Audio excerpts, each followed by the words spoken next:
Rahul, there are so many tax rates in non-residents. I don't know how to remember so many tax rates for exams. It's getting so confusing that I'm ending up changing my tax rates for different persons, and that ends up making my answers wrong. Can you help me out? Yes, people, today's video is gonna be all about this. So hello everyone, my name is CA Rahul Agarwal and I'm here with an exciting video for all of you for the upcoming CA final exams for September 25 and Jan 2026. Now, the one problem which I've been facing in the past is that a lot of people, when they read non-resident taxation, especially from the ICI study material, end up in a trouble because tax rates are given in various places. The idea may be the same, but at the end of the day, the scatterness of the tax rates become very confusing for exams, and that's what ICI loves to test you. ICI picks up that right adjustment which you will end up going wrong with, and that's what happens most of the exams. In this video, what we are trying to do is we are trying to summarize the whole thing into one single document covering everything in its entirety so that you never can go wrong going forward. Now, for those people who know me from my inter background would know that when it comes to CA Intermediate, I have already prepared something called as a cheat sheet where we try to cover the whole total income in just a matter of 12 pages. While the concept guide is only 180 pages, the total income gets covered in 12 pages, and that's the kind of difference we made in inter. To be very honest to you, while an attempt was made to make it in CA final as well, unfortunately we did not get through. I wanted to be very honest in this video with all of you that I know there are some faculties on the north sides market who can come and tell you that they've done DT's charts in probably 80 to 100 pages and all. I don't deny their efforts. They've really taken efforts for it. But personally, from my analysis, I noticed that the material was nothing great. Nothing great in the sense that the material was majorly a copy paste of your concept guides.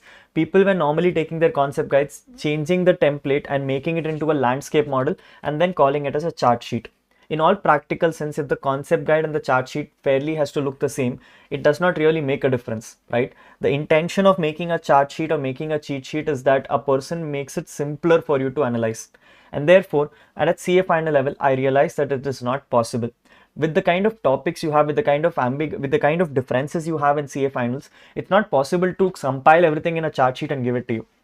But I also realized that it may not humanly be possible to do it for all chapters, but there are certainly some topics and some instances which can be summarized and simplified. One of the chapters which came to my attention was non-resident taxation, and yes, today's video we are launching the non-resident taxation cheat sheet for all of you.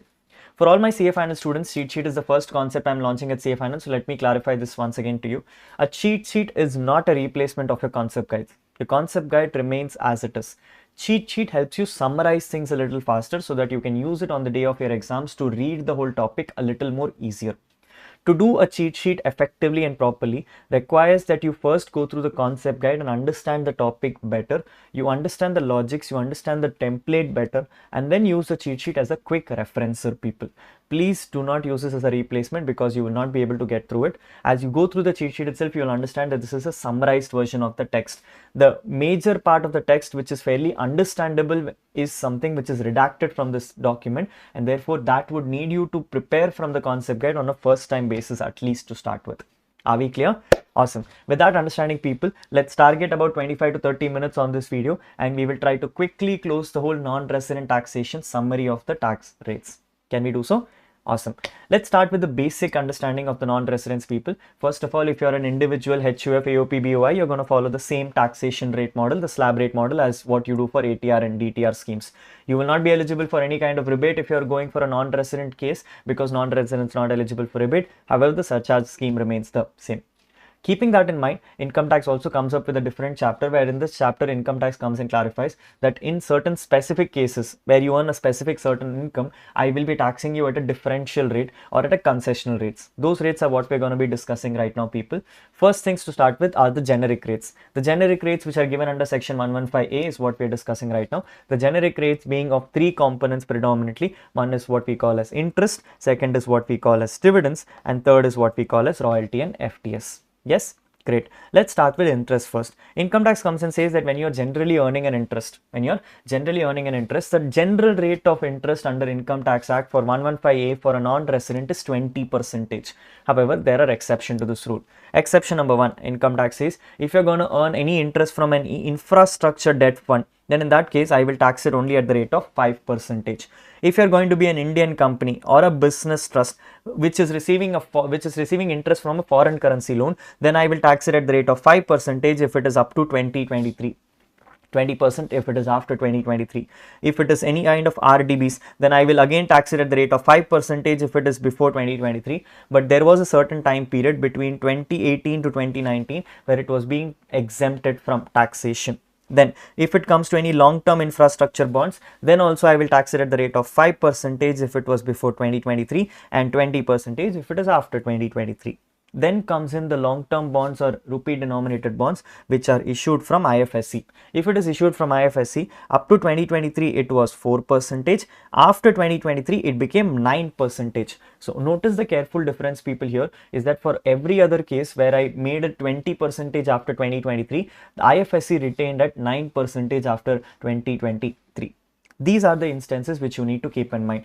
After 115A, people, certain other things which you need to hold back is that if you're going to receive as a interest of unit holder, which is going to receive it from a business trust, which has in turn received it from an SPV. If you remember business trust related provisions, people, when an SPV gives something to business trust, it is generally exempted from tax. This, if it is passed on to the unit holder, it becomes taxable in the hands of unit holder because there is a pass-through model here. Yes, so income tax is coming and clarifying that if any interest is earned by a unit holder from a business trust, where the business trust earned this money from an SPV, it is taxable at the rate of 5% again. Yes, apart from this, people, there is a concept called as FCCB, foreign currency convertible bonds. Income tax says if any interest is earned from foreign currency convertible bonds, then it is taxable at the rate of 10%. And like I informed you earlier, if it is any other cases of interest, it is going to be taxable at the rate of 20%. However, one catch point which has been tested in IC exams in the past, which is what you need to pay attention to, people, is that these concessional rates are only given if the loans are taken in foreign currency. The loans are taken in foreign currency, which means if a question comes and says that the interest is received by a non-resident from an Indian currency loan, in that case the rates will be as per the normal slab model and you will not be applicable for section 115A as such. Yes, so this is what the interest scheme is. What is the quick summary of this interest scheme, people? Generally, when it comes to interest, all interest will be liable for a tax rate of 20%. However, if it is any kind of bonds, infrastructure, debt funds, or any such similar items like RDBs or any kind of foreign currency loans which is issued before 2023, the rates will become 5%. If it is IFSC, make the rate as 4% before 2023, and after 2023 it will become 9%. So generally after 2023 everything is 20% is what the standard practice is. But notice carefully, it is not after 2023 being the interest recovery, it is the loan which is taken. If the loan is taken before 2023, then it is 5%. If it is after 2023, it is 20%, except for IFSC case where it is 4 and 9%. Exception to this rule will be foreign currency convertible bond, where foreign currency convertible bond remains at 10% rate. Yes or no? Yes, this is what your interest computation is, people. Any doubts on this interest computation? No. Let's move on forward to coming to dividends. Income tax says when it comes to dividends, 3 cases is where I'm going to keep it at 10%, after which everything will become 20%. Case number 1, income tax says if you're going to be a unit holder which is receiving any kind of income from business trust, then in that case I will tax it only at the rate of 10%, provided this money is coming from the SPV. So the same logic as interest, people. In the same logic of interest, where I was taxing interest at the rate of 5%, dividend is going to be taxed at 10%. If dividend is received from any other cases like IFSC location, then it is 10%. If it is received from GDR, global depository receipts, then also it is 10%. Apart from that, people, if it is coming from mutual funds or if it is coming from any other scenarios, then it is taxable at 20%. It is taxable at 20%. Yes, great. Then comes the royalty and FTS, a critical component where income tax says when it comes to royalty and FTS, I'll ask you a very simple question. Question number 1, tell me, is this royalty and FTS approved by the government or not? How do you know this in the question? It's very simple. The question will come and tell you that the agreement is approved by CG or you're making payments under such scheme. Yes, if that is the case, then it is approved by CG. Other than that, you will get a question. In the question, they may come and say that you're receiving FTS as an exchange scheme, meaning you have done something in return for which you're getting something. Those are all instances where you're not receiving any kind of approval from government. Yes. Now, why am I telling you this? Income tax says that if it is approved from central government, then I'll again ask you a question. Tell me, is it the royalty and FTS coming from a PE which is there in India, or is it coming from not a PE in India? Meaning, do I have a permanent establishment in India and the royalty and FTS is coming from such permanent establishment, if that is the case, section 44 ADA will apply, and in that case I will tax it at the normal PGBP rates with allowing of expenses and mandatory filing of returns. However, if you're going to come and tell me that no, I do not have a P in India and the royalty and FTS is received by a non-resident outside India, in that case section 115A will apply, where the tax rate will become 20% with no allowance of any expenses. With no allowance of any expenses. On the contrary, if you come and tell me that the royalty and FTS is not received from a scheme of government, then in that case I will follow the normal slab rate model or the 35% for a foreign company, as the case may be, after allowing all expenses and all return filing schemes. All return filing schemes. Are we clear? Yes. Great. Apart from that, people, some other things which normally ICI test you is that ICI may come and say that a non-resident has received winnings income. If you're going to receive any lottery winnings, online winnings, any such schemes, then you will be taxable at a flat rate of 30% without allowing any kind of expenses.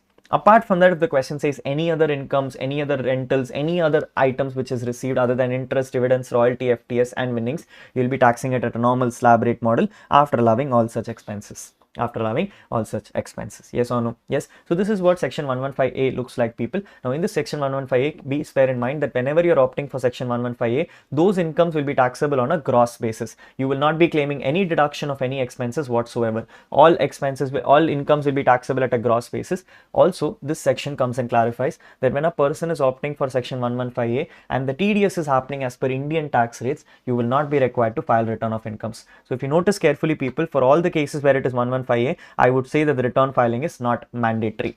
Not mandatory. The only instances where I'm seeing return filing is mandatory is where you're going for normal slab rate models, or if you're going to 115BB, which is winnings incomes. Yes, these are all the cases where you will mandatory be required to file a return of income.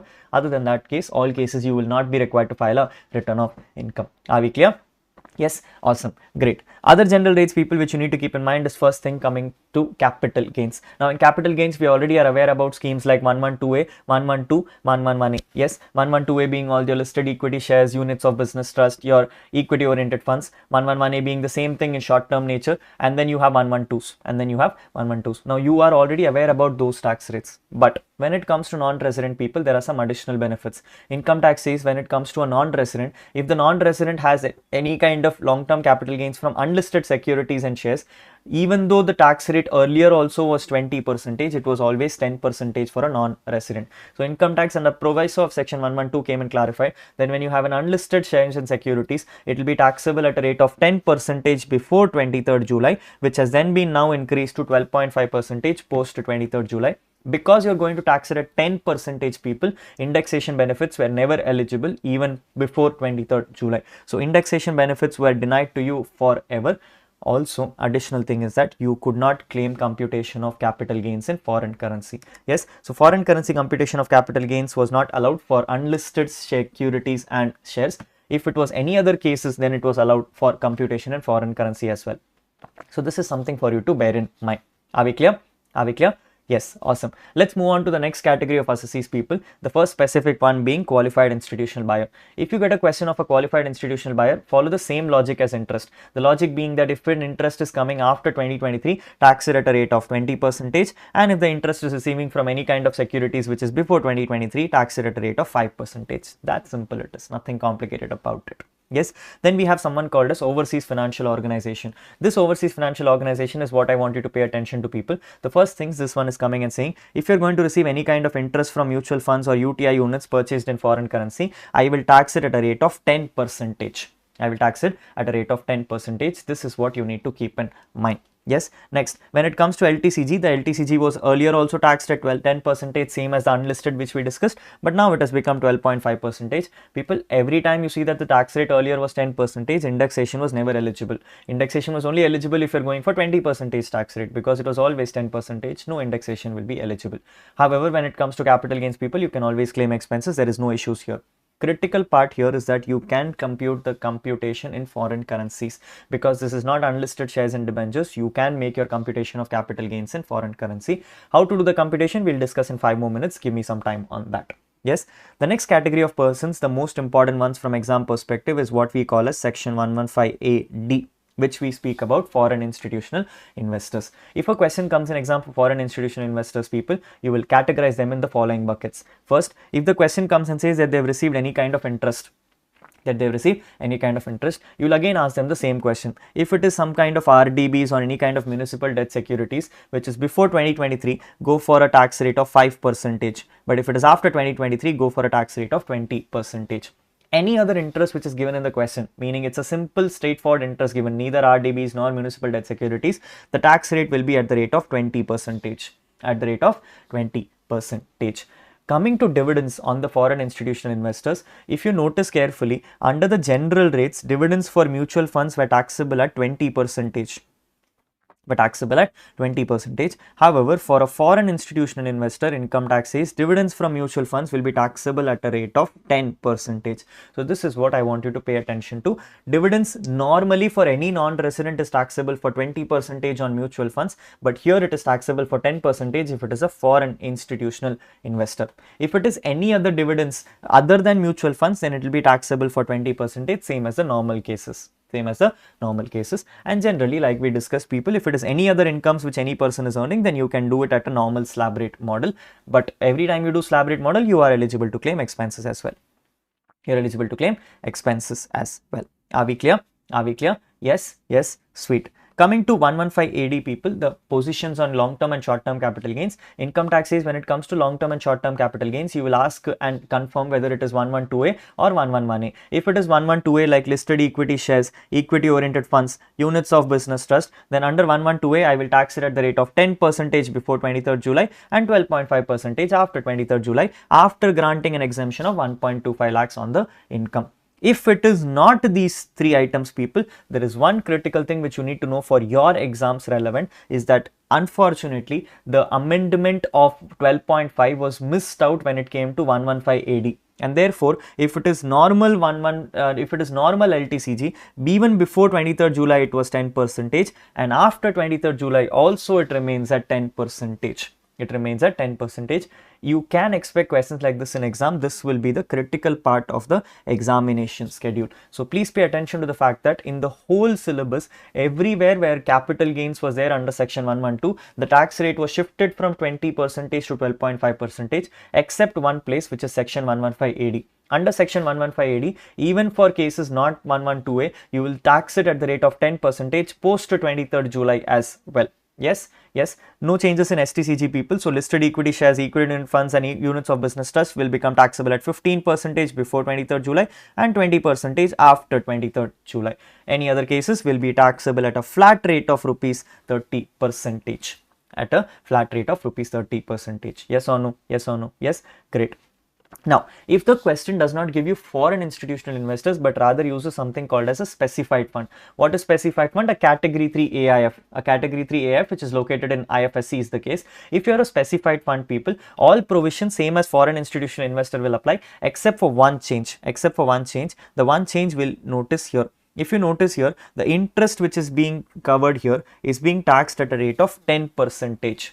Whereas the interest here was being taxed at a rate of 20%. So this is one critical thing which you need to keep in mind, that if it's a foreign institutional investor, the tax rate was 20%, where if it is specified fund, the tax rate is 10%. Every other rule remains the same. Dividends become taxable at 10%, LTCG at 10 and 12.5, normal LTCG will become 10 and 10 even current year, and then STCG will become 15, 20, whereas 30 and 30 for non-111A cases. These remain the same. Yes?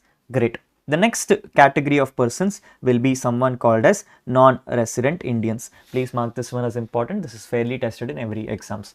Non-resident Indian is what we are discussing right now, people. When it comes to non-resident Indian, income tax says whatever you did till now is all relevant. However, if a non-resident is buying and selling something called as foreign exchange assets. What assets? Foreign exchange assets. Income tax says I will follow a different scheme. When it comes to foreign exchange assets, people, foreign exchange assets are of 4 types. One is called as shares of Indian company. Second is called as debentures of Indian public company. Third is called as deposits in Indian public company. And fourth is called as government securities. Income tax says these 4 items are called as foreign exchange asset for the purpose of non-resident Indians. If these items were purchased in convertible foreign exchange, whatever income is coming from these items will be taxable at a flat rate of rupees 20% after applying surcharges as the case may be. such as the case may be. However, if it is not a foreign exchange asset, like for example, it is an interest from private companies. If it is an interest from deposits in private companies, that is not a foreign exchange asset. So for that, you will follow the normal slab rate model. Normal slab rate model. Yes or no? Yes or no? Yes. So the provisions come and say when it comes to non-resident Indians people, non-resident Indians will be taxable at 20% on all your foreign exchange assets, as per the rule of the scheme. If it is not a foreign exchange asset, you will be taxable at the normal slab rates. However, when it comes to capital gains, under capital gains, income tax says that if it is a capital gains which is earned by the person, then you'll split the capital gains into two. One is long-term capital gains, one is short-term capital gains. Now, short-term capital gains is not part of this discussion, so it follows the normal schemes. But when it comes to long-term capital gains, income tax says that if the long-term capital gains is coming from the foreign exchange assets, the assets which we discussed on the top, then in that case, you will be computing tax at the rate of 10% before 23rd July and 12.5% after 23rd July. Now again people, because the tax rate is computed at 10%, indexation benefit is denied to you. However, the critical part here is that you can make your computation in foreign currency. So which means people, if you notice in this whole chapter of income tax, capital gains computation, non-residents are always taxable for 10% on capital gains. It will never go to 20%. It was always 10% for capital gains no matter what the scheme is. Which means under this whole chapter of non-resident taxation, indexation is never allowable. The critical part is for you to only understand whether I should compute in foreign currency or not compute in foreign currency. There is only one instance where you will not compute in foreign currency, which is unlisted shares and debentures. If it is unlisted shares and debentures, you will not compute it in foreign currency. Everywhere else, you will compute it in foreign currency. Except for 115 AD as well, foreign institutional investors and specified funds. So specified funds, foreign institutional investors, unlisted bonds and debentures, please don't make the computation of capital gains in foreign currency. Everyone else like non-resident Indians can make the computation in foreign currency. However, income tax also gives an additional benefit under section 115F. This section 115F basically comes and says that if a non-resident Indian is selling any of these foreign exchange assets as capital gains, if they are selling any of these foreign exchanges capital gains, then the long-term capital gains can be exempted from tax if the money so received from the capital gains is invested in new foreign exchange assets within 6 months from the date of transfer. Which means the question says that if the net consideration is invested in similar assets, what assets people? The assets given on the top, shares of Indian company, debentures in Indian public company, government securities, and so on and so forth. If their investment is made in such a cases, then the net consideration if invested within 6 months from the rate of transfer, the LTCG will be exempted from tax. Which means if I've sold a capital gains worth 100 crores and I've received a capital gains worth 20 crores in it, if I invest the whole 100 crores, 20 crores will become exempted from tax. Notice carefully that this exemption will only be granted if the asset is a long-term capital gain. There has been many questions in exam where ICI has come and put the short-term capital gains and said this investment, and students have ended up giving exemptions on it. Please note the exemption is only granted on long-term capital gains and not on short-term capital gains. You will not grant this exemption on short-term capital gains. This is fairly understood people, that if the net consideration is fully not invested, then you will do a proportionate exemption. Yes. So how will you do proportionate exemption? Take the total long-term capital gains, multiply with the amount invested in the new assets divided by the total net consideration. If you do that, you will get the proportionate exemption, which is eligible for exemption under section 115F.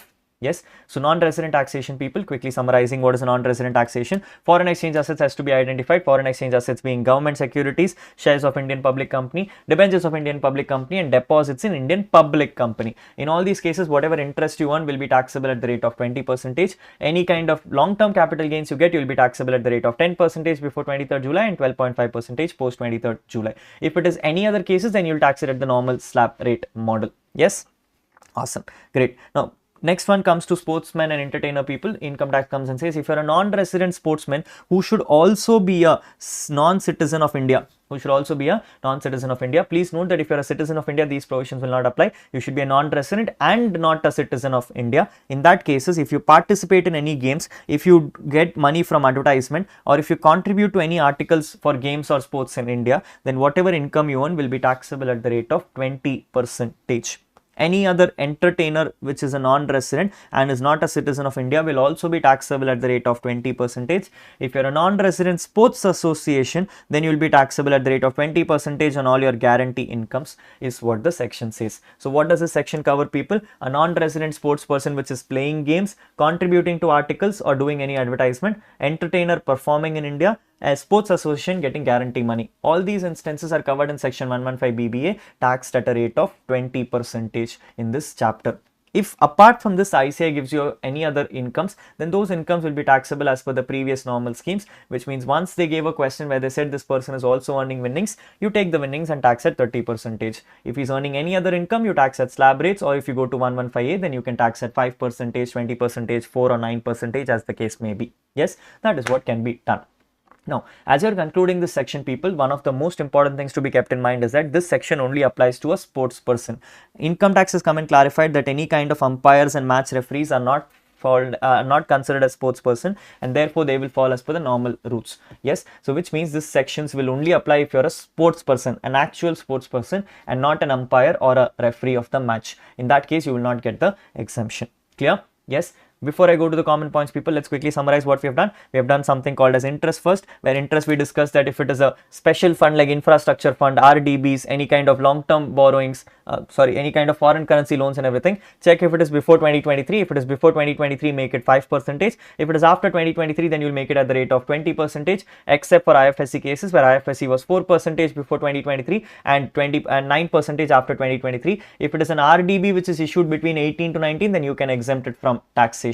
Any other interest on foreign currency loans which is received will be taxable at the rate of 20%. If it is interest from FCCB, it is taxable at 10%. And if it is not any of these cases, but rather an Indian currency loan, then you tax it at slab rate model. When it comes to dividends, dividends from GDRs will be 10%, dividends from unit holders will be 10%, and dividends from IFSC will be 10%. Mutual funds and other dividends will be taxable at the rate of 20%, unless and until you are an FII, where FII's dividends will be taxable at the rate of 10%. Then we discussed about the fact that when it comes to capital gains, income tax comes and says, then we discussed about the fact that royalty and FTS, where royalty and FTS, they come and ask you a question, is it approved by the government or not approved by the government? If it is approved by the government, then I'll ask a question whether there has a P in India or does not have a P in India. If it has a P in India, I will do it as per section 44DA after allowing all the expenses and doing taxation at normal slab rates. But if you don't have a P in India, then I will tax it at a rate of 20% without allowing any expenses. If you're coming and telling me that there is no approval from the government for the contract, then it is now again taxable at slab rate models after allowing all the expenses. Capital gains will follow the normal capital gain scheme of 112A, 111A and 112, except for unlisted shares and debentures, where unlisted shares and debentures income tax comes and says you cannot do computation in foreign currency. You will be getting a tax rate of 10% without any indexation claims. If you're going to foreign institutional investors, income tax comes and says again the same thing, that when it comes to interest, ask yourself if it is any kind of RDBs or any other bonds. If that is the case, then it is before 23 5%, after 23 it is 20%. If it is any other interest, then it will be taxable at the rate of 20%. However, if it is specified fund, it will be taxable at the rate of 10%. When it comes to capital gains, 112A will remain 112A, 111A will remain 111A. Normal short-term capital gains will be taxable at the rate of 30%, and normal long-term capital gains for the current year will be continuing to be taxed at the rate of 10% before 23rd July as well, after 23rd July as well. After that, we discussed about non-resident Indians. When non-resident Indians, there are 4 kind of foreign exchange assets. One is called government securities, public deposits, public company debentures, and public company shares. In 4 of these cases, if you earn any kind of incomes or any kind of long-term capital gains, incomes will be taxable at the rate of 20%. Long-term capital gains will be taxable at the rate of 10%. Yes, long-term capital gains will become taxable at the rate of 10%. However, if it is a long-term capital gain which is taxable at the rate of 10% for a non-resident Indian, I can exempt this from taxation provided I submit the whole net consideration within 6 months from the rate of transfer into a new foreign exchange asset. If there is part disposal, then it is part exempted. Then comes the sports person and entertainer, where sports person and entertainer for any kind of activities, for playing matches in India, for participating any, for contributing to any articles, for any kind of advertisement in India or for performing in India, you will be taxing at the rate of 20%. Sports association will also be taxable at the rate of 20%. Any other cases like winnings will be taxable at the rate of 30%, and any general incomes will be taxable as per slab models. As per slab models, this is what the provisions are. Yes. Now, coming to the common points, people, which you need to keep in mind, these all provisions are as per income tax. So, at any point of time, if ICA gives you a question where the question comes and says that there is also a DTAA enforceable, DTAA being double taxation avoidance agreement, if there is any DTAA which is enforceable in India, then you can use the DTAA provisions if it is more beneficial for you, provided the assessee furnishes the TRC of that country, TRC being tax residency certificate. So, if you want to do DTAA benefits, the other person should have given you TRC. If he does not give you TRC, you will follow the normal taxation scheme as per the income tax laws. Cases where income tax will be saying ROI filing is not applicable is case number 1. All section 115A cases, interest, dividends, royalty, FTS will not be liable to file return of incomes. Case number 2, sports person and entertainer, they will also not be required to file return of incomes in India. These two category of people will not be required to file return of incomes in India if the TDS which is applicable on these transactions have been fully deducted and the other person has no other incomes which are mandatory required for return filing. So, for example, if you get a question where it says that there is a batsman who has come to India to play a game, if this person is earning two incomes, one for playing matches and one for winnings, the playing matches may have been exempted from filing returns, but the winnings has forced this person to file a return, and therefore generally this person will now be ending up filing a return. Yes, so which means if you don't want to file a return, people, you should only earn those incomes which are not liable for filing returns of income, which in our case will be three category of people. One is called as your interest, FTS, royalty, dividends. Second is your non-resident Indians, and third is the case of your sports entertainer and your sports and entertainer persons. These are the three people who do not need to file a return of income in India if the TDS is appropriately deducted and submitted. Then point number 3 very critically comes and says that whatever tax rates we discussed till now, people, are all applicable as the basic tax rate. You will need to add your surcharge and cess to this equation. There is only one exception to this rule, which is interest and dividends which is earned by specified funds. Any interest and dividend which is earned by specified fund which were taxable at the rate of 10% will not be liable for any kind of surcharge and cess. These are flat numbers. So please keep that in mind. Next, income tax also comes and says that when you're doing computation of capital gains in foreign currency, how do you make the computation of capital gains? Very simple. You follow the template which is there for Indian currency, which means you do full value of consideration, you reduce cost of transfer, get the net consideration and less cost of acquisition to arrive at capital gains. Now, before you arrive at capital gains, people, every step of the way, you will divide it by the respective exchange rate in order to get the foreign currency. Which means if you have a full value of consideration, you will divide it by the average of TT buying rate and TT selling rate on the date of transfer. If you have cost of transfer, again you will do average of TT buying rate and selling rate on the date of transfer, which means up to net consideration, people, it is average of TT buying rate and TT selling rate on the date of transfer. Coming to the cost of acquisition, notice carefully that the cost of acquisition is not based on the exchange rate of the current year, it is based on the exchange rate of the year of acquisition. So it will be average of TT buying rate and selling rate on the date of acquisition to arrive at the foreign currency cost of acquisition. This will give you the long-term capital gains in foreign currency. If you want to end up paying tax on it, then the long-term capital gains in foreign currency will be converted back to Indian currency, by this time only using the TTBR. By only using the TTBR, you will not use the average anymore, people. You directly take the TTBR for the purpose of computation. Clear? Yes? Sweet. Two more topics for you to remember from non-resident perspective, people. First is called as presumptive taxation. Income tax says there are 5 line of businesses where I would force a non-resident to go for presumptive taxation. Where a certain percentage will automatically be deemed as your PGBP income. Two things to be kept in mind critically, people, is that here the amount which you are going to arrive at is not the tax payable, it is the PGBP income. And second of all, in certain cases you can choose to opt out of presumptive as well, which is the case 3 and case 4, but in certain cases you do not have an option like that. You only can do presumptive taxation. Let's understand this carefully. First one is section 44B and 44BBA, where you're operating for a ship or you're operating for an aircraft. Income tax says if you're operating for a ship or operating for an aircraft, for a ship you will be taking your PGBP income as 7.5% of the specified sum. 7.5% of the specified sum, whereas if you're going for aircraft, then it is 5% of the specified sum. What does specified sum mean, people? Income tax says in a specified sum, the logic is very simple. If the transportation is happening from India, then it is fully covered. then it is fully covered, which means if a passenger is going from India to any other country, then whatever income the flight is earning or the ship is earning is fully taxable. Whereas if it is a flight which is coming from outside India, then it is taxable only for receipt in India. It is taxable only for receipt in India. What does this mean, people? Take a simple example where I'm coming and saying that there is a person who is traveling from India to Singapore. If he is traveling from India to Singapore, whatever fare he pays to the ship or the aircraft is fully taxable. Whereas if a person is traveling from Singapore to India, then this income will only be taxable if the person pays the money in India.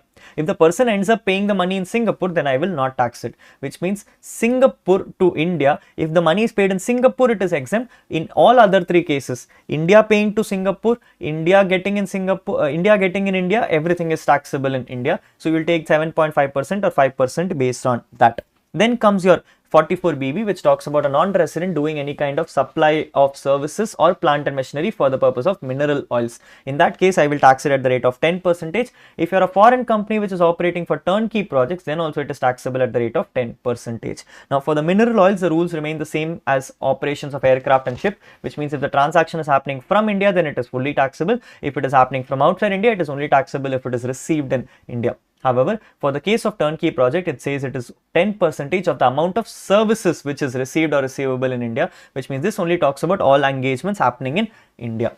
The critical one is the amendment of the current year, which is 44BBC, where income tax says if you are going to operate a ship, if it is not a normal ship but a cruise ship, then you will fall under section 44 BBC. Cruise ship rules come and say that if you want to operate a cruise ship, it should at least have a seating capacity of 200 passengers, or the length of the ship should have 75 meters. Or the length of the ship should have 75 meters. Apart from this, one other condition is that this ship should at least touch India port twice in the year. Should at least touch India port twice in the year. Now, when you say touch India port twice, people, pay attention to the fact that touching India port twice can mean a case where if it is going from Chennai to Vijayawada, Chennai is one port and Vijayawada is one port, and that becomes mandatory satisfaction of condition. It can also be an option where a ship is going from Chennai to Singapore and then coming back from Singapore to Chennai. In that case, if you notice, people, it has touched Chennai port twice again, because when it left it was on Chennai, and when it came back also it was on Chennai. This also is a satisfaction of condition. There is no requirement in Income Tax Act that you need to get this touched on two different ports. It just says any port of India it should touch twice. If that condition is satisfied, income tax will let you do a presumptive taxation at the rate of 20% of the specified sum. Notice, for the normal ships it is 7.5%, but for a cruise ship it is 20%. 20% of what, people? It is 20% for amount of services from India or outside India for carriage of passengers. So this one is a generic one, where even if the passengers are traveling from India to outside India or from outside India to India, you take all of them into consideration and do 20% on that as your presumptive incomes. Yes. Now, if you notice, for ships, for aircrafts, and for the last case, you do not have any alternate options. You will only have to use for presumptive taxations. However, when it comes to mineral oils and turnkey project, you can declare a lower profit as well, as long as you maintain books and get them audited. Now, notice carefully, people, this whole topic is about presumptive taxation. Presumptive taxation means I'm presuming your income.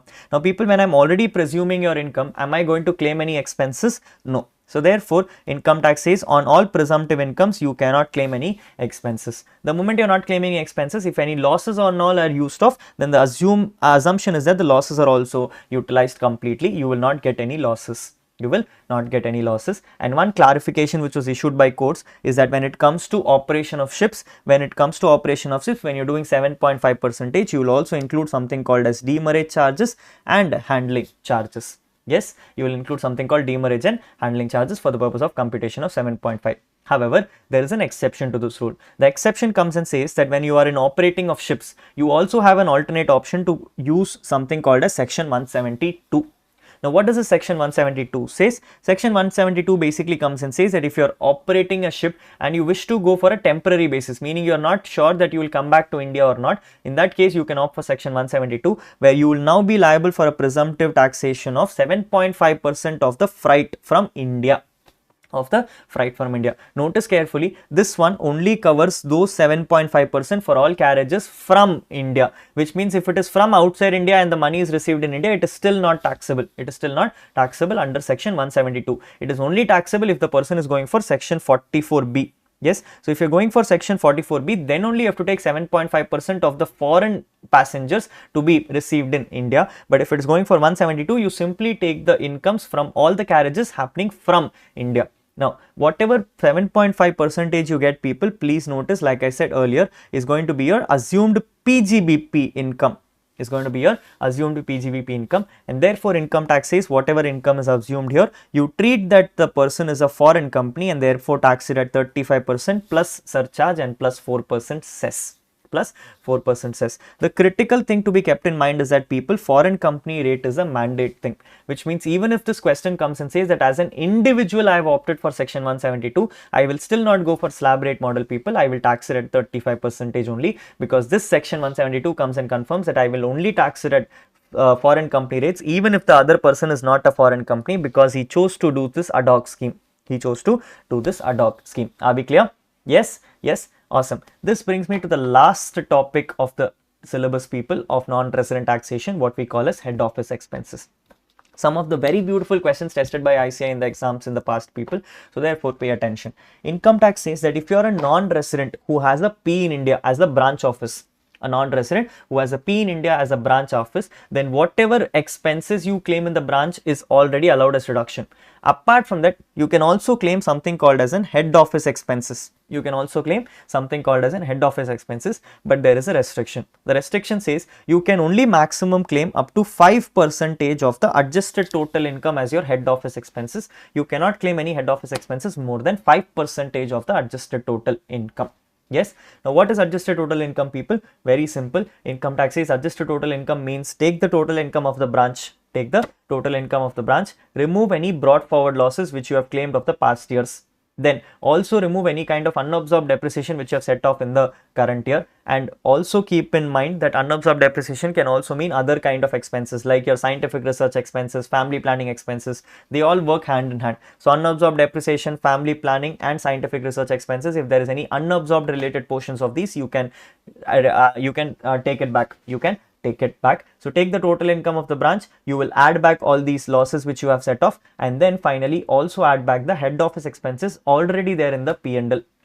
Head office expenses already there in the P&L. Why are we adding that back, people? Because that is what we are computing. No. Yes. So what does adjusted total income means? You will take the total income of the branch, add back the head office expenses, add back the family planning expenses, unabsorbed depreciation expenses and brought forward losses. And the critical part which is here, people, is that for computing adjusted total income, you will also add back the chapter 6A deduction, which means in simple words, this is your income from all heads. This is your income from all heads. When you take your income from all heads, your heads like PGBP or OS, take those heads of income in hand, people. That is the final answer. I've ignored all the losses. I've ignored all chapter 6A reduction. So income from all heads is the simplest way to represent this. If you take the income from all heads, that will become your adjusted total income.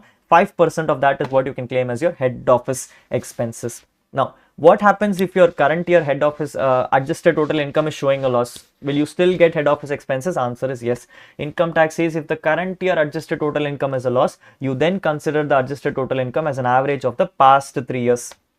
As an average of the past 3 years, which means the last year's last year, adukku munadi last year, take those 3 years, do an average of the adjusted total income of those years, and 5% of that can be claimed as a deduction in the current year.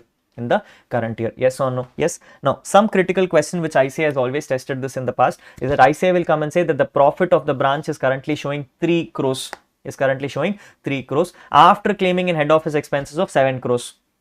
Yes. Now, if you notice carefully, people, it says the net profit is 3 crores ka loss after claiming 7 crores ka head office expenses, which means technically did the head office really make a loss? No. If you add back that 7 crores which is there in that 3 crores losses, you will actually end up showing a profit of 4 crores. Now, in that profit of 4 crores, you can end up paying 5% as the head office expenses. So, you can technically claim only 20 lakhs as a deduction. So out of 4 crores, 20 lakhs will be claimed as deduction and 3.8 crores will become your taxable income for the current year.